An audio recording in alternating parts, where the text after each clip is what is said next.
Hi, I'm Tim Harrison. I'm the Managing Director of Ionic Rare Earths. We're developing an ionic adsorption clay deposit in Uganda, a downstream strategy, and a magnet recycling business in the UK. Hey, Tim. Oh, yeah. Matt. Yeah, well, we're doing something different here. One, I'm being blinded by the sun. But two, we've got the backdrop of the city of Barcelona in Spain. Why are we here?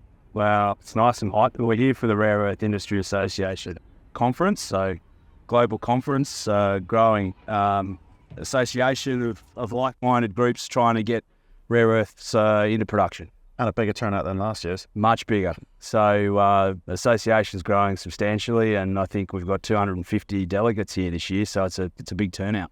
So we'll talk a second about your project, but what I'm hearing sort of in the corridors and bumping the people at breakfast this morning and so forth, there's a real kind of movement by the companies to try and work out who's who, how do they work together, what supply chains look like, where offtakes are coming from. So everyone's here to do business, aren't they? Very much so. I think from our perspective, we've been talking with lots of groups for 2 to 3 years, working out how we fit into a supply chain, who we work with, who we think technically has got the competency to be part of a supply chain with us. So when we commit our product into their facilities, into their production, we're de-risking our supply chain long term. Right, and what I've also seen downstairs is lots of Chinese delegations. Yes.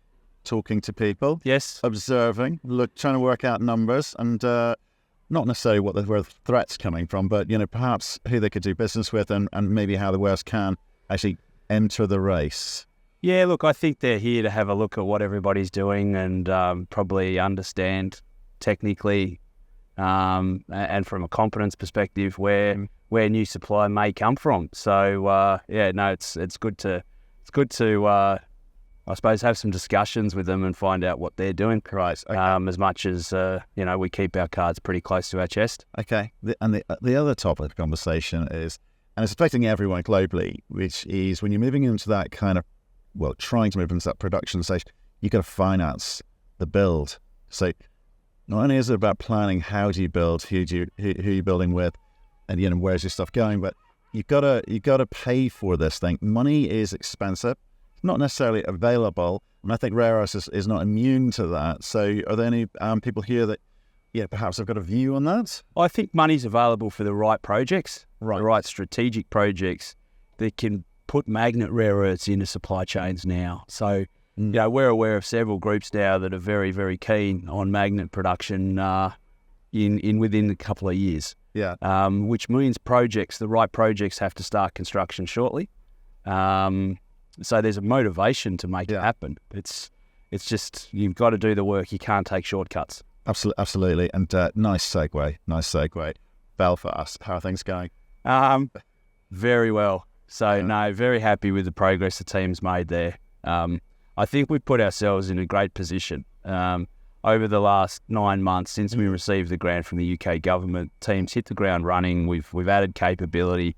We're now producing separated magnet rare earth oxides. Right. With that, we can now have more meaningful engagement with our downstream supply chain partners on metal making, alloy making, and magnet making. Yeah. And I'm very confident that over the next 3 to 6 months, we're going to have real meaningful engagement on the supply chain from that material we're making in Belfast. Right, and just sticking with Europe, so obviously conversations in Europe, we've seen again in kind of the battery metal space, we're seeing governments get involved with grants, tax incentives, all sorts of money options available to you guys if you can present the right project. Just as you said a few seconds ago, are you advancing things along that lane? Look, I think there's money available, but you've got to be ready and you've got to know how much money to ask for.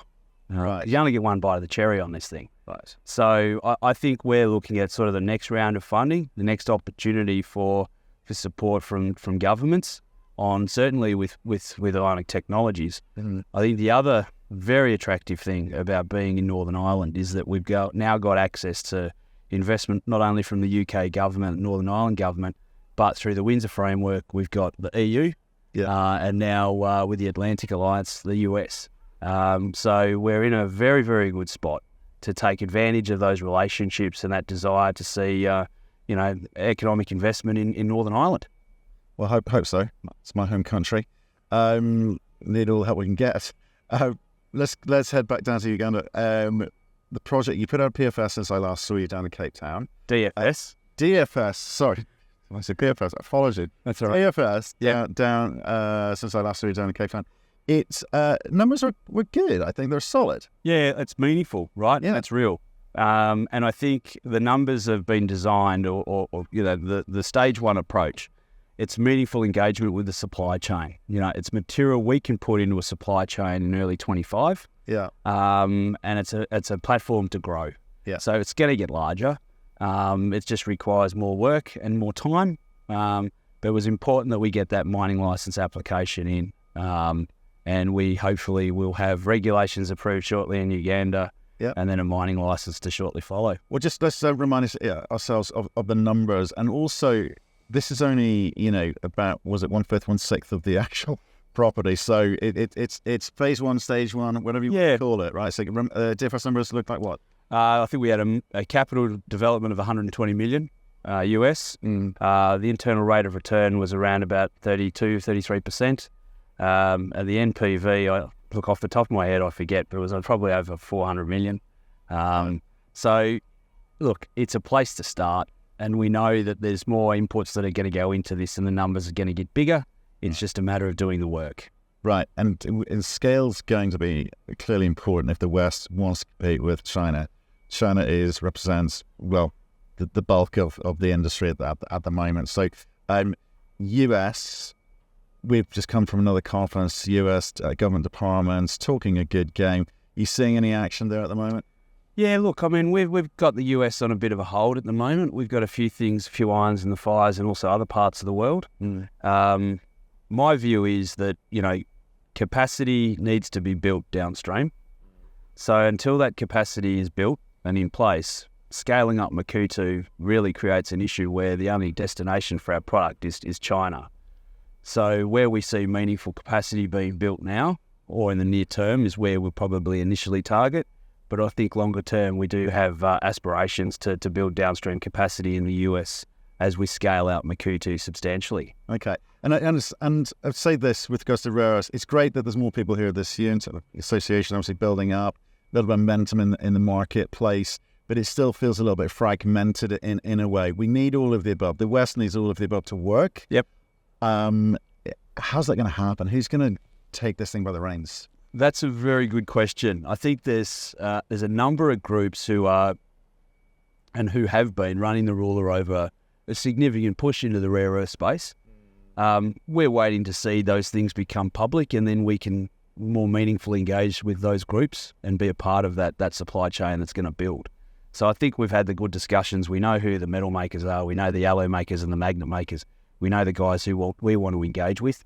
We're excited by the opportunity and working closely with them around sort of how we can potentially scale Makutu up to meet some of their growth ambitions in both Europe and the US and North Asia. So, a lot of interest obviously from the Japanese and Koreans because they do have some very good magnet technology, and we have a good offering that can complement what they're producing. Okay, and just for your shareholders, and I guess anyone looking in now, the growth component is definitely there. Yeah. You've got, it's good, but you've got a ways to go, which is good news for investors. And I think with the demonstration plant we're building at Makutu now, we're going to get information that can fold back into a revision of a feasibility study, which helps us think about what does the potential Makutu look like, which then helps us engage with our supply chain partners on metal making, alloy making, magnet making, to understand how much Makutu can be a part of their needs.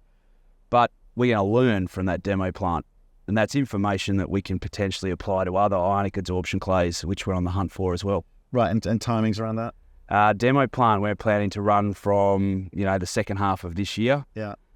We've in the process of land clearing, sheds being ordered, should be delivered to site very shortly. We'll be doing the first phase of activity, which is heap leach columns and cribs.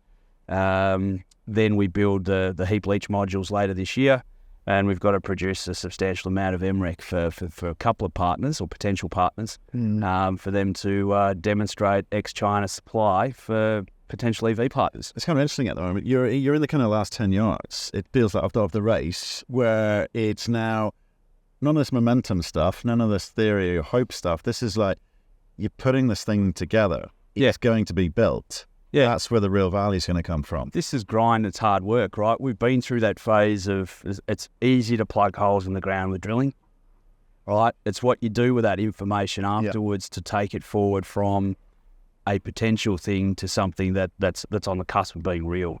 And that's the grind that we're working through now. That's why we're adding capability to the team. We're adding thinking about the execution of the project and how we're going to take it to production. Good man. So time, Tim. Thanks, Matt. Bye.